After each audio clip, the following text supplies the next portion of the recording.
Hello बच्चों, अब हम करेंगे सॉल्यूशन चैप्टर का क्वेश्चन नंबर 31। थोड़ा बड़ा सा क्वेश्चन दिख रहा है बट एक्चुअली थियोरेटिकल क्वेश्चन है और ऑर्गेनिक से ज़्यादा रिलेटेड अगर देखा जाए तो the depression in freezing point of water observe for the same amount of, तो अमाउंट सेम रखे हैं acetic acid, trichloro acetic, trifluoro acetic acid. तो एसिड तो सब है तो कार्बोक्सिलिक तो सब में होगा COOH। Increases in the order given below, in fact given above, तो जिस ऑर्डर में हम नाम लिखा हुआ है उसी ऑर्डर में इंक्रीज होता है डिप्रेशन इन फ्रीजिंग पॉइंट। तो सबसे पहले ये देख लेते हैं डिप्रेशन इन फ्रीजिंग पॉइंट अपन लिखते कैसे थे, KF into molality. Amount same मतलब यहाँ पे समझना है कि भाई आपका मोल सूल सेम है तो मोलैलिटी सेम रहेगा। KF चेंज हो नहीं सकता क्योंकि सब के सब एक ही सॉल्वेंट में है एंड KF सॉल्वेंट डिपेंडेंट होता है, ठीक है। तो यहाँ पे कैसे डेल्टा TF कैसे अलग हो सकता है इन सब का, तो हम लोग को लास्ट में पढ़ाया गया था वेंट ऑफ फैक्टर I। अब I जो होता है वो डायरेक्टली प्रोपोर्शन टू होता है पोलैरिटी के, जितना पोलर उतने सारे डिवीज़न होंगे किसी भी मॉलिक्यूल के तो सॉल्यूट बढ़ जाते हैं, सॉल्यूट बढ़ जाते हैं तो ये वाला जो भी क्वांटिटी है डेल्टा TF डेल्टा TB सब बढ़ जाएगा क्योंकि वो सॉल्यूट डिपेंडेंट ही होते हैं। सारे पार्टिकल्स सारे प्रॉपर्टी सॉल्यूट पे डिपेंड करते हैं क्योंकि सॉल्यूट ही है जो सरफेस को घेर लेता है और फिर ये सब प्रॉब्लम्स करता है या फिर डिप्रेशन इन फ्रीजिंग पॉइंट या बॉइलिंग पॉइंट एलिवेशन करता है।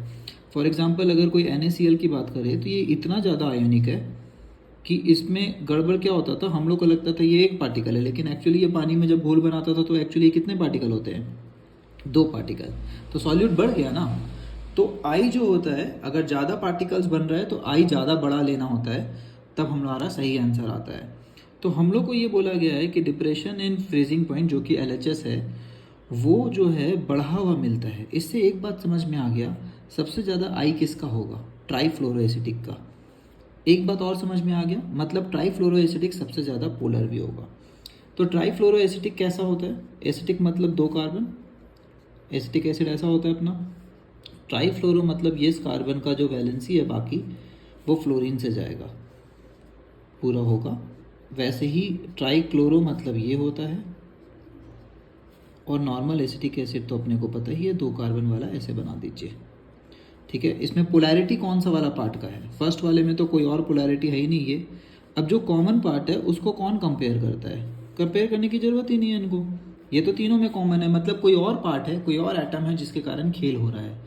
तो यहाँ पे जो फ्लोरीन होता है वो काफ़ी इलेक्ट्रोनेगेटिव होता है, इनफैक्ट रैंक 1 होता है इलेक्ट्रोनेगेटिविटी टेबल में।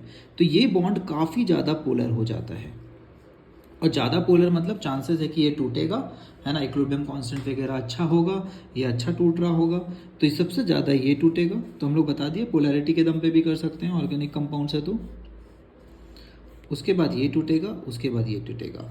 तो अपन बहुत सारा रीज़न दे सकते हैं, इलेक्ट्रोनेगेटिविटी, हम लोग ये भी बोल सकते हैं इंडक्टिव इफेक्ट, है ना, इंडक्टिव इफेक्ट के कारण ऐसा हो रहा है।